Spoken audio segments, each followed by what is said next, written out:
నా విజన్ ఏంటో చెప్పనా, దేవుడు నాకు మాట్లాడే వరం ఇచ్చాడు. దీని కొరకు నా ఉద్యోగం పోయినా పర్లేదు, దీని కొరకు నా చుట్టూ ఏం జరిగిపోయినా పర్లేదు, ఈ బోధించే వరం కొరకు నాకు అనారోగ్య సమస్యలు, అంటే మీరు ఎక్కువ నిద్రపోకపోతే మీకు హెల్త్ కండిషన్ తేడా వచ్చిందని డాక్టర్లు చెప్పినా పర్లేదు, ఎందుకంటే ఇది నా వరం.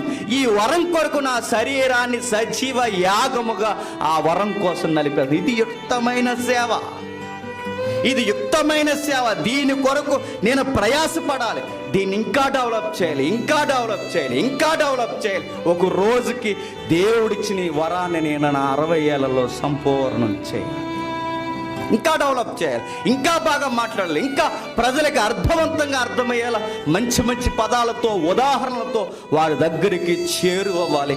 అనేక హృదయాలు దేవునికి దగ్గర. ఇది నా వరం, ఈ వరాన్ని ఉపయోగించాలి. ఈ వరాన్ని నేను ఉపయోగించకుండా నేను ఎలా చేశాను అనుకోండి, ఎలాగా నా ఉపదేశాన్ని దేవుడు నాకు ఇచ్చిన తర్వాత నేను రావాలి అంటే షరతులు వర్తిస్తాయి అన్నాను అనుకోండి, దేవుడు అంటాడు నీకు తిరంబోయిందిరా అంటాడు. ఆయన నేను రావాలి అంటే 25 వేయండి, నేను రావాలంటే 50 వేయండి, నేను రావాలంటే ఎలా చేయండి, నేను రావాలంటే కోను కొయ్యండి, నేను రావాలంటే కార్ ఎట్టండి, నేను రావాలంటే ఫ్లైట్ ఎట్టండి. దేవుడిని ఒక రోజు పాడెడతాడు, గుర్తెట్టుకో. నీకు పాడే, ఎందుకంటే నీకు ఉపయోగించడం రావట్లేదు. వీళ్ళందరినీ కాదని నీకెందుకు వరం ఇచ్చాడు?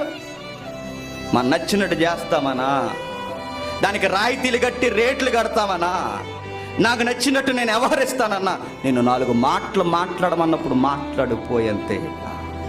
ఇప్పుడు చాలామంది పిలుస్తారు, పెద్ద మీటింగ్ పిలుస్తారు, చిన్న మీటింగ్ పిలుస్తారు.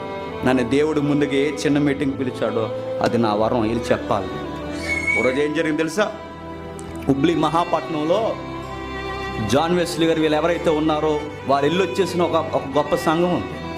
వీరు ఇల్లు వచ్చిన తర్వాత ఆ తర్వాత వాళ్ళందరినీ వాళ్ళ ప్రపోజల్ పెట్టారు, నెక్స్ట్ మీటింగ్ ఎవరితో చేద్దామని.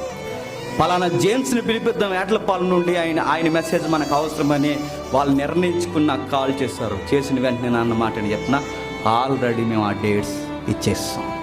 ఆ డేట్స్ ఇచ్చింది ఎవరికి తెలుసా? గట్టిగొత్తే 50-30 మంది కూడా సముద్రం ఒడ్డున ఉంటుంది ఊరు. ఆ మీటింగ్స్ వరకు, ఈ మీటింగ్స్ ఇక్కడ 5,000 మంది వచ్చే మీటింగ్స్ని వదిలేసి, ఎందుకు చెప్పిన దేవుడు నాకు ముందుగా ఇచ్చింది ఎక్కడ చెప్పండి, అక్కడ నన్ను దేవుడిగా పిలిచింది అక్కడ. ఇప్పుడు ఈ రెండు నేను కంపేర్ చేసుకుని, జనం ఉంటే వస్తాను, జనం లేకపోతే వస్తాను, ట్రాక్టర్లు పెట్టండి, డబ్బులు ఇవ్వండి, తీసుకురండి అంటే ఇది రాజకీయ సభ, నీ అయ్యి అడ్డా అని దేవుడు అడిగితే ఏం చెప్తావు అని అడుగుతున్నాను. ఇది రాజకీయ సభ లేకపోతే నీ అయ్య జాగీర్ అని అడిగితే ఏం చెప్తావు? చంపేస్తాడు దేవుడు ఉన్న వరాన్ని ఉపయోగించుకోవడం రాకపోతే. దేవుడికున్న గొప్పతనం ఏంటి చెప్పినా, గాబ్రియేలుతో వర్తమానం పంపిన దేవుడే కాకితో కూడా వర్తమానం పంపాడు. గాబ్రియేలుతో వర్తమానం పంపిన దేవుడే కాకితో పంపాడు. కాకి గాబ్రియేలు అయిపోద్దా? నువ్వు కాకివి, గుర్తెట్టుకో. కాకి కాకే, గాబ్రియేలు గాబ్రియేలే. నీ వరం అలాంటి గొప్ప గాబ్రియేలు బాధ్యత నీకు ఇచ్చినప్పుడు నువ్వు అతిశయించుకో. రెక్కల ఏకలు ఊడిపోతాయి దేవుడు అంటాడు.